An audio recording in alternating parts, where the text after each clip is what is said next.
muchísimo gusto al doctor Ángel Valderas aquí en Sin Censura. Usted lo conoce, gran colaborador, uno de nuestros pilares aquí en Sin Censura, especialista en petróleo y energía.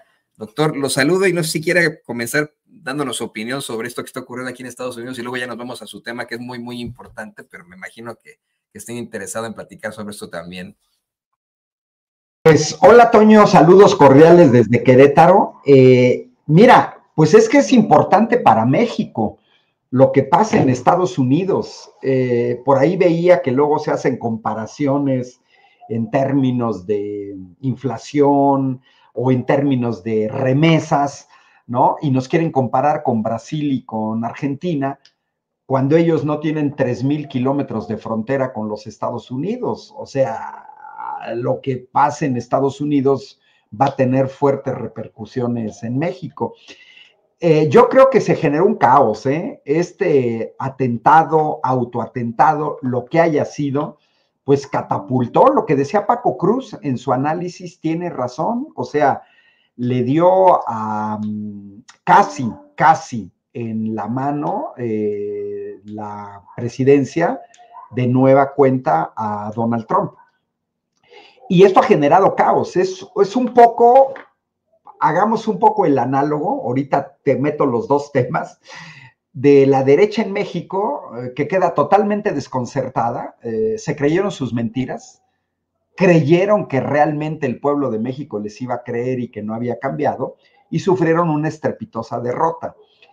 Todos el desgaste cognitivo de Joe Biden, que no es reciente, tiene ya meses, si no años, en una serie de pifias, en actos oficiales, tanto en Estados Unidos como en el extranjero. Y bueno, el debate, ese primer debate que tuvieron, pues también vimos a un Biden pues muy débil en términos del debate contra Donald Trump, independientemente de lo que la gente apoye. Entonces, yo creo que hay un desconcierto total en el lado demócrata, en que no saben cómo lidiar con este atentado de Trump, con esta cuestión que está ahora echado para adelante, con esta confianza que decía Paco Cruz en que va a ganar la elección. Y pues todos hemos visto que ahorita están en el dilema de si se sustituye o no al candidato. Lógicamente, quienes apuestan a la sustitución lo hacen porque pues dan por descontado que si él es el candidato van a perder. Por otro lado, tú lo señalaste, hay poco tiempo para hacer la sustitución. Esto es de decisiones rápidas como para que logres posicionar y más en un sistema como el norteamericano a otro candidato. Para mí sí es una novedad lo que dice Ocasio-Cortez, porque es una cuestión de que tampoco hay sectores que quieran a Kamala Harris y entonces va a tener que ser una sustitución de ambos.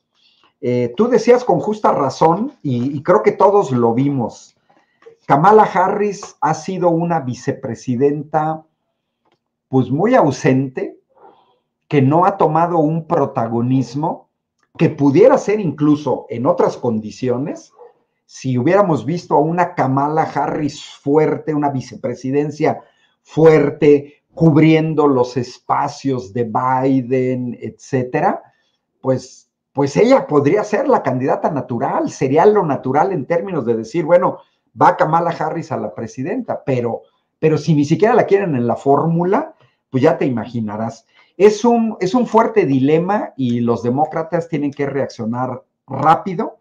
La única opción que yo veo de que Trump no ganara es que hubiera un fuerte movimiento de bases de la gente, de abajo, pues que votaran en contra de Trump y que votaran por el candidato demócrata que les pusieran enfrente. Hay que tomar en cuenta que el discurso de Trump y todo su parafernalia en esta convención republicana, pues tú lo sabes bien, ahí en Estados Unidos, pues es un discurso para su base. O sea, Trump le habla a los republicanos, a los conservadores, a los antiinmigrantes, a los que están a favor del uso de armas, etcétera, ¿no? Entonces, a los que están a favor de echarle la culpa a México de su crisis de fentanilo, o sea, le habla a su electorado. Eso no quiere decir que convenza a la otra parte. Recordemos que Estados Unidos se partió en dos. Ahí sí, una verdadera polarización de lo que la derecha mexicana no dice nada, porque te acordarás que hasta el último minuto se estuvo peleando la asignación de senadurías. Y bueno, vimos este mapa en las elecciones de hace 4 años, de cómo quedó todo el centro, ¿no? Republicano, cómo quedó la costa oeste y la costa este, pues del lado demócrata, y que fue lo que le dio el triunfo a Biden. Creo que van a sacar chispas estas elecciones nuevamente, porque vamos a suponer que vuelva a ganar el Partido Demócrata, y bueno, pues ya los electores de Biden los va a dejar bien enchilados, ¿eh? Creo que hasta peor que hace 4 años. Es lo que se ha venido analizando, que qué va a pasar con esa base que está incluso dispuesta a tomar las armas, así lo dicen en los mítines de Trump en caso de que pierda, que fue la que protagonizó un intento de golpe de Estado el 6 de enero de 2020. ¿Qué va a pasar, no? ¿Qué va a quedar con eso? Pero pues también hay que pensar que sí la sociedad está dividida, sí es la mitad y la mitad. Ayer el mismo Trump lo decía, yo quisiera ser presidente no para la mitad de Estados Unidos, sino para todo Estados Unidos, y bueno, pues creo que esa es la tirada. Y de alguna otra forma, pues tienen que entender que hay instituciones y que hay una situación distinta. Lo que nos dice el doctor de Kamala Harris es claro, ¿no? Sí, su actitud gris, además de haber sido fiscal, y no la conecta mucho con la gente. Yo sí estoy convencido de que probablemente la mejor apuesta que tenga el Partido Demócrata, y que va a ser difícil de convencer, es alguien como Michelle Obama, una gran abogada, a quien yo considero estuvo pues más bien detrás verdaderamente del poder en todo el mandato de su esposo, la que verdaderamente tenía los sesos en esa relación, y que siempre ha dicho que está alejada de la política, no quiere participar en la política, pero que hoy sí tendría el mismo efecto de antihéroe que tuvo Trump cuando llegó en 2016. Tendría el efecto de, en primer lugar, jalar a todo el voto de los afroamericanos, de mucha gente que históricamente no vota, a menos que se trate de una elección muy, muy importante para ellos, que llegan a votar en masa a pesar de los pesares. Tendría el voto absoluto de toda la base demócrata, ¿no? Que la quiere mucho, que la respeta, y podría cambiar la situación en cuanto a los que están indecisos y que la admiran. Hay muchos de ellos que la criticaron en su momento, hicieron comentarios terribles sobre su físico y que pues vieron su fortaleza como primera dama. Creo que ahí necesita eso el Partido Demócrata, un golpazo. Si no, no lo van a hacer como no lo hacen los conservadores en México. Es que le voy a pedir al equipo que nos grabe. Yo sé que ya también quiere hacernos este comparativo. No quiero yo darle ideas a los votantes acá en Estados Unidos.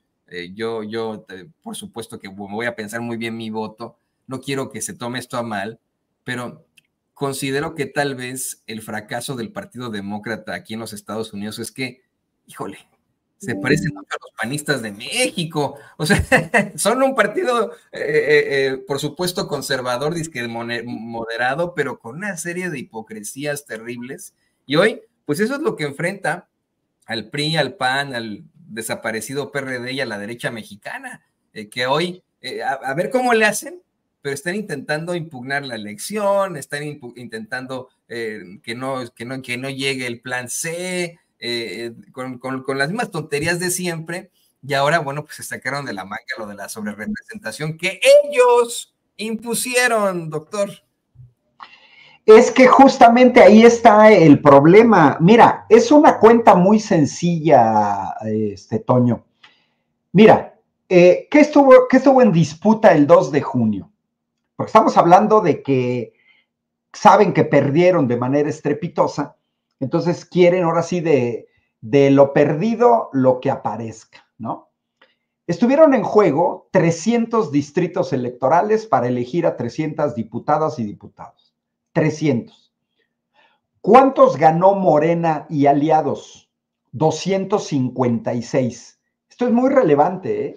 256 de los 300 distritos electorales significan que la coalición Seguiremos Haciendo Historia obtuvo el triunfo en 85% de los distritos electorales.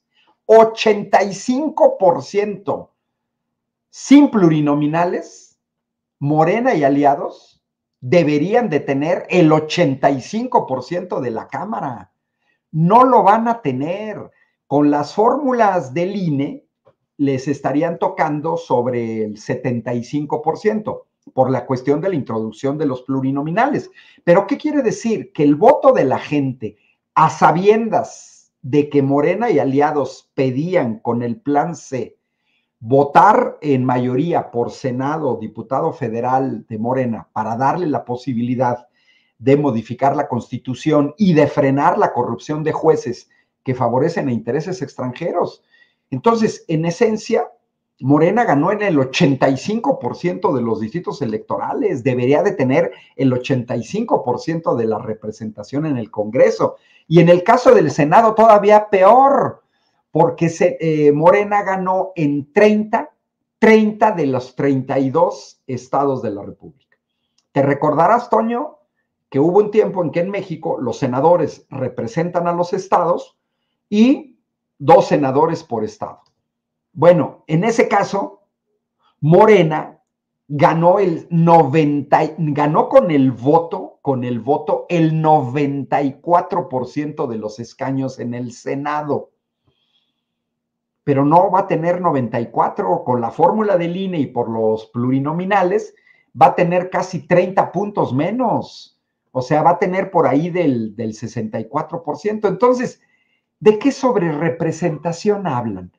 Y luego, lo que tú señalaste, todos fuimos al 2 de junio, ciudadanos, partidos, Tribunal Electoral, el INE, con las leyes existentes. Se compitió con las reglas fijadas por el PAN y por el PRI. Y basta saber leer y escribir y haberle puesto atención a la maestra Lupita en la primaria, porque cualquiera puede checar la fracción quinta del artículo 54 constitucional.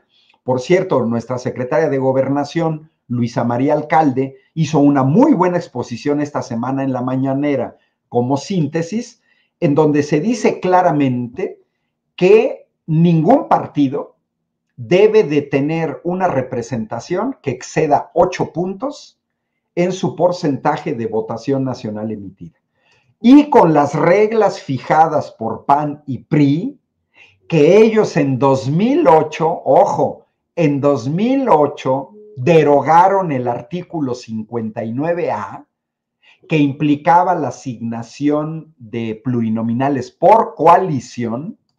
Ellos lo eliminaron en 2008, es decir, desde hace 16 años no se aplica la asignación por coalición, sino, como dice la Constitución, por partido. Y ya para cerrar, mira, a Morena le corresponderían 248 diputados por mayoría y por representación proporcional. Eso equivale a menos del 50% de las curules. Su votación nacional fue del 43.5. Le sumamos 8 o le restamos 8 porque es más menos 8. Bueno, pues tendría Morena 51% sería el límite máximo. Va a tener 49. En el caso del PT, igual. El PT tuvo una votación nacional de 5.8. ¿Cuántos diputados le van a corresponder? El 10%. ¿Sobrepasa el límite máximo? No, porque el límite máximo para el PT serían 13.8 y nada más le van a tocar 10. Y finalmente, para el Partido Verde, que va a tener 75 diputados, pues eso equivale al 15% de las curules. ¿Cuál fue su votación a nivel nacional? 8.9, prácticamente 9. ¿Cuánto sería el límite máximo? 17. ¿Va a tener 17? No, va a tener 15. Es decir, Toño, esto es una mezcla de aritmética elemental, es una cuestión de respeto a la Constitución Y es una cuestión de decirle a la derecha y a la oposición que no sean chillones. Se compitió con sus reglas fijadas cuando ellos tuvieron la mayoría calificada necesaria para modificar la Constitución. Si lo quieren ver como un boomerang, pues será un boomerang, pero ellos eliminaron la asignación por coalición para favorecerse. Gracias a esa reforma, pudieron modificar la Constitución en 2013 con mayorías calificadas obtenidas con esa fracción quinta del artículo 54, que no se hagan. Así modificaron la Constitución PAN y PRI. Entonces, para mí son patadas de ahogado, para mí son una muestra clara de el pensamiento totalmente antidemocrático de la derecha mexicana. Para mí es una muestra clara de que no saben perder y también es una muestra clara de que están impulsando un golpe técnico para quitarle a mayoría y aliados la mayoría calificada en la Cámara de Diputados. Ahora, que la gente nos dejemos es otra cosa, ¿eh? Eso es otra cosa. No le están midiendo el agua a los camotes. Hay que recordar que Claudia Sheinbaum ganó la elección con 60 puntos, más que los que había ganado Andrés Manuel, que fue un 52%, y que tampoco significa que el otro 40% de la sociedad mexicana esté a favor de que se viole la Constitución. Pues ahí vamos a ver de qué están hechos los magistrados y los jueces, porque la Constitución es muy clara y basta saber leer y escribir y no se necesita ser abogado ni tener doctorado en Derecho para entender lo que dice la fracción quinta del artículo 54. He visto los análisis de sus analistas chafitas, hablan de una sobrerepresentación en términos de espíritu, no en términos de lo que dice la ley, pero ellos aplicaron la sobrerepresentación y la siguen aplicando. Ayer en Querétaro, para que te des una idea, Toño, con mayoría calificada, modificaron la Constitución los panistas, porque eso lo hacen en Aguascalientes, en Chihuahua, lo hacían en Yucatán, donde ellos gobernaban, ellos no se tientan el corazón para aplicar mayorías calificadas.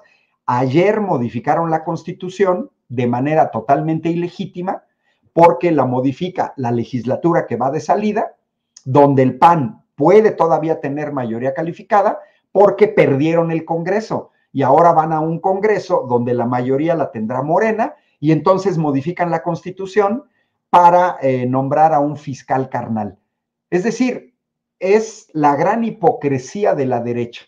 Se quejan de la sobrerepresentación, pero ellos, cuando estuvieron en el gobierno federal, la aplicó Calderón, la aplicó Peña Nieto, la aplicó Fox, la aplicó Cedillo, la aplicó Salinas de Gortari, y en los estados en que gobiernan, la han aplicado. Así es que se aguante, Antonio. Y además, esto va a sonar como muy básico, va a sonar a una frase hecha, pero verdaderamente les está pasando como en las caricaturas del Correcaminos y el Coyote. O sea, pierden y siguen perdiendo, ¿no? Siguen perdiendo, tienen decisiones muy malas, les faltan argumentos, les falta hasta fuerza jurídica, están en la calle de la amargura, doctor, y la verdad es que yo veo que va a ser muy difícil para ellos poder incluso sustentar este discurso en contra de la sobrerepresentación, porque además de todo, como bien lo plantea, ahí está en la Constitución, ahí está. Le pido también, por favor, que nos comparta sus redes sociales para que la gente se ponga en contacto con usted. Mira, mis redes sociales, @Ángel Valderas en Twitter, pero también estoy como Ángel Valderas en Facebook y también estoy como Ángel Valderas en YouTube. Y si por aquí alguien de Pachuca está siguiendo esa transmisión, mañana voy a estar en la tarde, a las 4 de la tarde, en las oficinas del Comité Ejecutivo de Morena Hidalgo, en una charla sobre la reforma al Poder Judicial. Y hoy en la tarde voy a estar en el municipio del Marqués a las 6 de la tarde, aquí en Querétaro, siempre con una charla sobre la reforma al Poder Judicial. O sea que andamos en debate con los abogados, Toño, sin ser abogados. La fuerza que tenemos es que sabemos leer y escribir, sabemos hacer búsquedas automáticas de los documentos y le aprendimos a la maestra Lupita, sabemos aritmética. Así es que es un debate muy interesante. Ah, se va a poner muy interesante, de verdad que sí, querido doctor, y bueno, pues le deseamos siempre lo mejor de lo mejor. Ahí tiene usted a nuestro querido colaborador, uno de los pilares de Sin Censura, el doctor Ángel Balderas. Usted lo ve aquí en Sin Censura, especialista en petróleo y energía. Muchas gracias, doctor, y que pase